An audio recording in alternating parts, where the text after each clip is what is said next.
టాలీవుడ్ లో యాంకర్ గా మంచి గుర్తింపు సంపాదించుకున్న ఝాన్సీ నటిగా కూడా వెండి తెరపై నటించి మెప్పించారు. గత ఏడాది వాల్తేరు వీరయ్య, దసరా, సలార్ వంటి సినిమాల్లో నటించారు. ఇక ఒకప్పుడు యాంకర్ గా బుల్లి తెరపై తరచూ కనిపించిన ఝాన్సీ ప్రస్తుతం టెలివిజన్ లో కనిపించడమే మానేశారు. అయితే ట్రెండ్ కి తగ్గట్లు సోషల్ మీడియాలో మాత్రం యాక్టివ్ గా ఉంటున్నారు. తన మూవీ షూటింగ్, లైఫ్ స్టైల్ విషయాల గురించి నెటిజన్స్ కి టిప్స్ ఇచ్చేలా పోస్టులు చేస్తూ ఆడియన్స్ కి దగ్గరగా ఉంటున్నారు. ఈ క్రమంలోనే తాజాగా ఓ కొత్త వీడియోను పోస్ట్ చేశారు.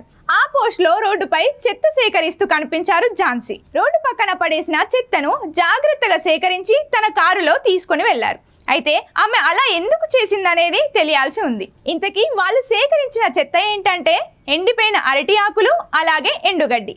ప్రకృతి నుంచి వచ్చిన ఈ రెండు వ్యర్థ పదార్థాలు కావు. ప్రకృతి నుంచి వచ్చిన ఏ పదార్థమైనా అది నాశనం అయ్యేటప్పుడు మళ్ళీ అదే ప్రకృతికి సహాయపడుతుంది.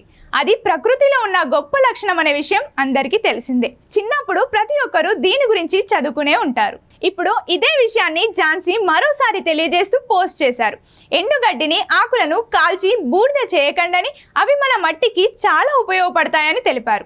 అవి ప్రకృతి సమతుల్య సూత్రం అంటూ పేర్కొన్నారు. ఈ వీడియో మాత్రమే కాదు, గతంలో ఆవు పేడని కూడా ప్రకృతి పద్ధతిగా ఎలా ఉపయోగించాలనేది కూడా తెలియజేస్తూ వీడియోలు పోస్ట్ చేశారు.